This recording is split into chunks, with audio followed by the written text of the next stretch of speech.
అదే RTV app వార్తల్ని క్షణాల్లో చదివే అవకాశం ఉంటుంది. ఒక న్యూస్ పేపర్, ఒక టెలివిజన్ ఛానల్ మీ చేతుల్లో ఎప్పుడూ ఉంటాయి. అనంతపురం జిల్లా నార్పలకు చెందినటువంటి ఇద్దరు సోదరులు ఎన్నో వందల భగవద్గీత గురించి స్టేజ్ల మీద కావచ్చు, ఇక్కడ ఆలయాల్లో కావచ్చు పెద్ద ఎత్తున దాన్ని వివరణ ఇస్తూ ఆ భగవద్గీత యొక్క ప్రాధాన్యత చెప్తున్నటువంటి నేపథ్యం.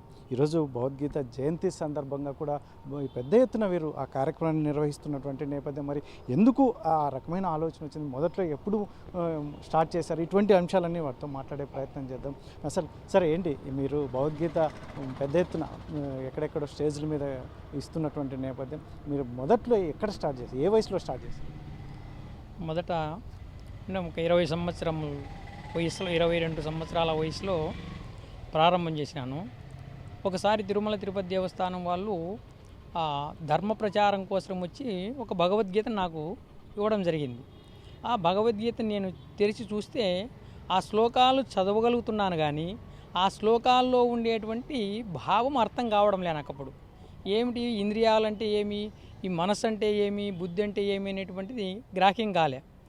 అట్లా చూసిన తర్వాత ఆ గ్రంథమును నేను పక్కకు పెట్టినాను.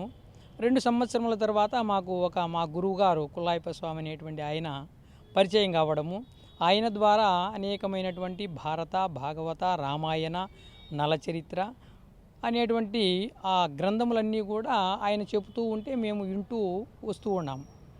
ఆయన ఈ భగవద్గీతను కూడా విచారించేటువంటి శ్లోకమును చదవడము, ఆ శ్లోకము యొక్క తాత్పర్యము, భావనంతా కూడా వివరణ చేస్తూ రాగా మాకు అది కొంత గ్రాహ్యమవుతూ వస్తుందన్నమాట.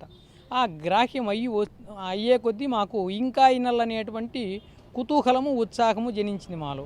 ఆయన చెబుతూ ఉంటే రాత్రి 12-1 గంట అయినా కూడా మేము అట్లే వింటూనే ఉంటాం. ఆయన చెబుతూనే ఉంటాడు, మేము వింటూనే ఉంటాము.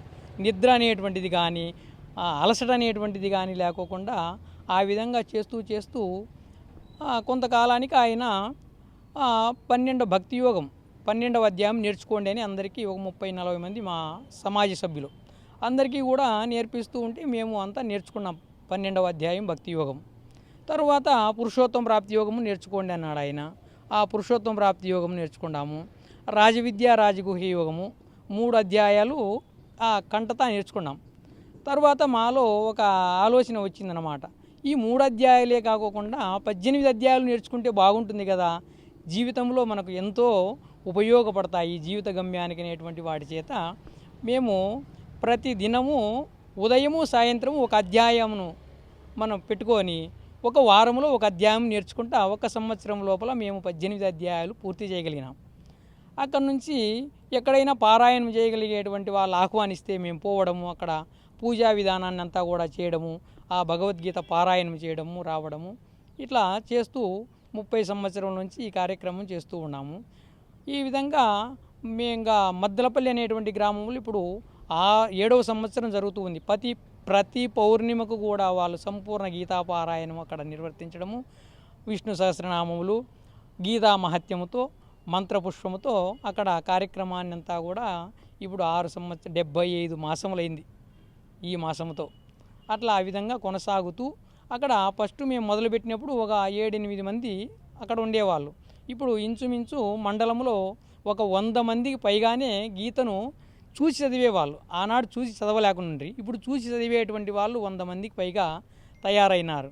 ఆ విధంగా పారాయణం చేస్తూ వాళ్ళలో ఇంకా ఉత్తేజం అనేటువంటి దాన్ని కొనసాగించాలనేటువంటి ఉద్దేశం చేత ఆ భగవద్గీతను మేము అనేక శ్రమలకు ఓర్చి మేము ఎక్కడ ఆహ్వానించినా ప్రతిఫలాన్ని ఆపేక్షించకుండా నిష్కామ బుద్ధితో ఫలాశక్తి రహితంగా మేము ఈ యొక్క జ్ఞానమును 10 మందికి పంచడం. డబ్బు ఏ విధంగా 1,00,000 రూపాయలు పంచితే తరిగిపోతుంది, కానీ జ్ఞానం అనేటువంటి దాన్ని 1,00,000 మందికి పంచితే వాళ్లకు మాకు ఇంకా పెరుగుతూ ఉందన్నమాట. అట్లా ఆ విధంగా సమాజంలో సమాజ శ్రేయస్సు కోసము అందరూ ఆనందంగా సుఖ సంతోషాలతో ఉండాలంటే జ్ఞానాన్ని మనం అభివృద్ధి చేసినట్లయితే అందరూ కూడా ఒకరి మీద అసూయాద్వేషములు, భేదభావములు అనేటువంటివి తొలగిపోతే బాగుంటుందనేటువంటి ఉద్దేశం చేత మేము ప్రయత్నం చేస్తూ వస్తూ ఉన్నాం ఈ కార్యక్రమాన్ని.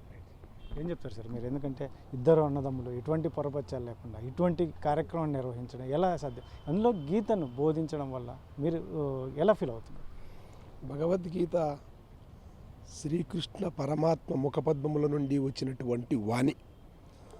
ఆ గీతను మేము చెప్పుతాండము అనేది అహంకారం. ఆ కృష్ణ పరమాత్మ పలికిస్తుంటే మేము చెప్పుతున్నాం. ఆయన మాకు ఒకప్పుడు శ్లోకములు ధర్మక్షేత్రే కురుక్షేత్రే సమవేత యుయుత్సువ మమకా పాండవాశ్చైవ కిమ కుర్వత సంజయ అని ధృతరాష్ట్ర ఉవాచ అని వస్తుంది ప్రథమములో.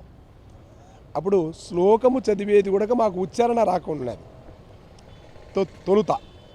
తర్వాత క్రమక్రమేణా శ్లోకములు చదివే కొద్దీ ఇంకా ఇన్స్పిరేషన్ ఎక్కువ, మాలో ఉత్సాహం ఎక్కువైంది. ఇక ఒక అధ్యాయము, 2 అధ్యాయాలు, తర్వాత 18 అధ్యాయములు, 3 షట్కములుగా భగవద్గీత సనాతన ఋష్యాదుల నుంచి కర్మ షట్కమని, భక్తి షట్కమని, జ్ఞాన షట్కమని 6 అధ్యాయములు కర్మ షట్కము, 6 అధ్యాయములు భక్తి షట్కము, 6 అధ్యాయములు జ్ఞాన షట్కము. అట్లా షట్కానికి ఒక అధ్యాయము నేర్చుకున్న తర్వాత ఇంకా ఒక అధ్యాయము ఇంకా ఎక్కువ మాకు ఇన్స్పిరేషన్ ఎక్కువైంది. ఇక షట్కానికి 2 అధ్యాయాలు నేర్చుకోవాల. 6 త్రిభాగం పటమానస్తు గంగా స్నానం ఫలమలబెత్తు అంటే 6 అధ్యాయములు పారాయణము చేస్తే కాశీలో గంగా స్నానము చేస్తే ఎంత పుణ్యము లభిస్తుందో అంత పుణ్యము లభిస్తుంది ఇంటికాడే ఉండి గీతా పారాయణము చేస్తే. అట్లా ఆ విధంలో మరి 12 అధ్యాయాలు 18 అధ్యాయాలు సంపూర్తిగా పారాయణం చేయడం జరిగింది. ఇంకా చేసే కొద్దీ మాకు ఆ భగవంతుడు జ్ఞానాన్ని ఇంకా, ఎందుకంటే ఒకప్పుడు శ్లోకముల వరకే పరిమితము, ఏదో ఈరోజు ఆ శ్లోకములలో తాత్పర్యాన్ని కూడా చెప్పడానికి ఆ భగవంతుడు అటువంటి జ్ఞానాన్ని ప్రసాదించాడు. దీన్ని 10 మందికి పంచుతూ 10 మందితో ఆనందంగా ఇది ఈ జన్మకే కాకుండా జన్మ చరితార్థం అవుతుంది అనేటటువంటి భగవద్గీత మాట, కృష్ణ పరమాత్మ మాట. కాబట్టి ఆ దాంట్లో దీన్ని జీవితాన్ని మా కుటుంబ పోషణను చూసుకుంటూ గృహస్థాశ్రమాన్ని సక్రమంగా నిర్వర్తిస్తూ ఈ మార్గంలో ప్రయాణం చేస్తున్నాం. జ్ఞానకీర్తి, ఏంటి అసలు నువ్వు భగవద్గీత నేర్చుకోవాలని ఎప్పుడు అనిపించింది? నీ పేరేంటి, ఏం చదువుతున్నావు? నా పేరు జ్ఞానకీర్తి. నేను 9వ తరగతి చదువుతున్నాను. నేను భగవద్గీత 6వ తరగతిలో నేర్చుకోవడం మొదలుపెట్టాను.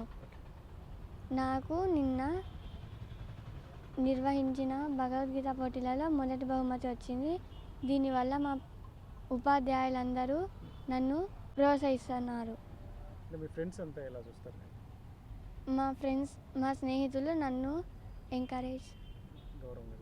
గౌరవంగా చూస్తారు. మీ అమ్మ నాన్న సపోర్ట్ ఎలా ఉందమ్మా నీకు నేర్చుకోవడం? బాగుంది సార్, మా అమ్మ నాన్న సపోర్ట్ బాగా ఉంది. ఏంటి మీ అమ్మ ఏ క్లాస్ నుంచి చదువుకుంటుంది? ఎట్లా ఆ ఇంట్రెస్ట్ ఎలా కలిగింది? సార్ పాపకి కరోనా టైంలో అప్పుడే స్కూల్స్ లేవు కాబట్టి ఆన్లైన్ క్లాసెస్ అవి జరిగేటివి. ఆమెకు ఇది ఒక ఎంటర్టైన్మెంట్ ఉంటుంది, పాప మంచిగా నాలెడ్జ్ పెరుగుతుంది అన్న ఉద్దేశంతో అట్లా పిల్లలిద్దరికీ నేర్పించడం జరిగింది. ఏమంటే చిన్న ఆమె మధ్యలో ఆపేసింది, ఈమె మాత్రం కంటిన్యూ అవుతానే ఉంది. మొత్తం 18 చాప్టర్స్ నేర్చుకోవాలనేది ఆమె అంబిషన్.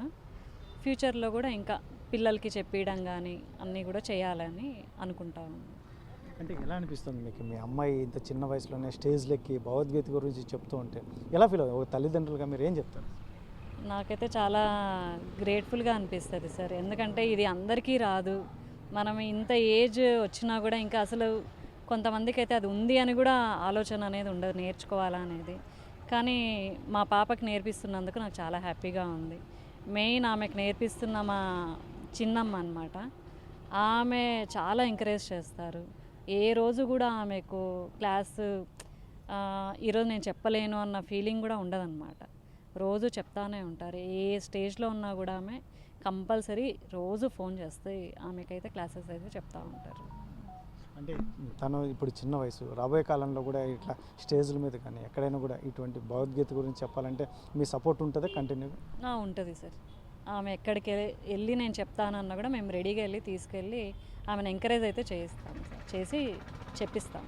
ఎక్స్పెషల్ ఎందుకంటే గీతాపారాయణ ఎక్స్పెషల్ మన అనంతపురం జిల్లాలో ఇంత పెద్ద ఎత్తున అన్నదమ్ములు సొంతం వారు ఎటువంటి పొరపత్యాలు లేకుండా ఒకవైపు 9వ తరగతి చదువుతున్న ఒక అమ్మాయి, ఇటువంటివన్నీ ఎలా చూస్తారు, ఏం చెప్తారు వీటి గురించి? ఓం నమో వెంకటేశాయ. తిరుమల తిరుపతి దేవస్థానం వాళ్ళు ప్రతి సంవత్సరం కూడా గీతా జయంతి సందర్భంగా ఈ భగవద్గీత కంఠస్థ పాఠన పోటీలు పెడుతున్నారు. బాలబాలికలు సుమారుగా 150 నుంచి 200 మంది వరకు రావటం, వాళ్ళలో గ్రూపుల వారీగా వాళ్ళకు బహుమతులు ఇస్తున్నాం. అలాగే ఈ మధ్యకాలంలో గత సంవత్సరం నుంచి కూడా పెద్దవాళ్ళకు కూడా పోటీలు పెట్టారు. ఆ పోటీల్లో భాగంగా ఈ నార్పల గ్రామం నుంచి వీరు రావటం, వీరు అలాగే అత్యద్భుతంగా శ్లోకాలు ఏదడిగితే చెప్పేది స్థితికి ఉన్నారు. మాకే చాలా ఆశ్చర్యం కలిగింది. వాళ్ళు గ్రామస్థాయి నుంచి వచ్చి ఈ స్థాయిలోకి వచ్చి చెబుతున్నారు. వాళ్ళు ఏమీ పెద్ద అగ్రవర్ణాలేం కాదు, అలాని చిన్న, కానీ వాళ్ళు జ్ఞానం కలిగిన వాళ్ళని అర్థమైంది. ఇప్పుడు దీనికి మనకు కావాల్సింది కుల మత భేదం లేని భగవద్గీత. కులాలకి మతానికి సంబంధం లేకుండా ఈ భగవద్గీతని శ్రీకృష్ణ పరమాత్ముడు చెప్పాడు. దీన్ని ఏ మతానికి అంటగట్టకుండా కులానికి అంటగట్టకుండా చూడటమే మన ధర్మము. భగవద్గీత అంటే మనిషి జీవన విధానం నేర్పేదే భగవద్గీత. మన జీవన గీత ఎలా ఉండాలో తెలిపేది భగవద్గీత. మనకేదైనా చిన్న సమస్య వచ్చినా కూడా మన భగవద్గీతలో ఏ అధ్యాయం పట్టుకుని చదివినా కూడా మన సమస్యలు తగ్గుతాయి, మన మనసు ప్రశాంతంగా ఉంటుంది. అటువంటి భగవద్గీతను వీరు తీసుకుని ఆ గ్రామంలో ఉంటూ వాళ్ళ కులవృత్తి చేసుకుంటూ ఎంత అద్భుతంగా అంటే నిజంగా వాళ్ళు చెప్పకూడదు అని వాళ్ళని ఎంత ఆనందం వేసింది నేను నాకు. వాళ్ళు ఈ కంఠస్థంగా చెప్తుంటే వారిని ఎలాగైనా సరే ఇంకా ముందుకు తీసుకెళ్లాలంటే ఇప్పుడే మా బాబు గారు అన్నారు, వారిని గ్రామానికి కూడా ప్రవచనాలు పంపిస్తున్నామండి. ఇంకంతకన్నా ఏం కావాలండి? ఎవరు ప్రవచనాలకు వెళ్ళేది? వేద పండితులు వెళ్తారు. ఆ వేద పండితులైన గొప్పవాళ్ళే వీళ్ళు. అంటే మనం మీరు ఏమి మాకు రాకపోయినా భగవద్గీతలోని శ్లోకాలు చదివి అర్థం చేసుకోండి అని మేము ప్రజలకు తెలియజేస్తున్నాం. ఈ రోజున మా దగ్గర 1,00,000 భగవద్గీతలు ఓన్లీ భావం మాత్రం ఉన్నాయి మా దగ్గర, అందరికీ పంచుతున్నాం మేము. ఎందుకు?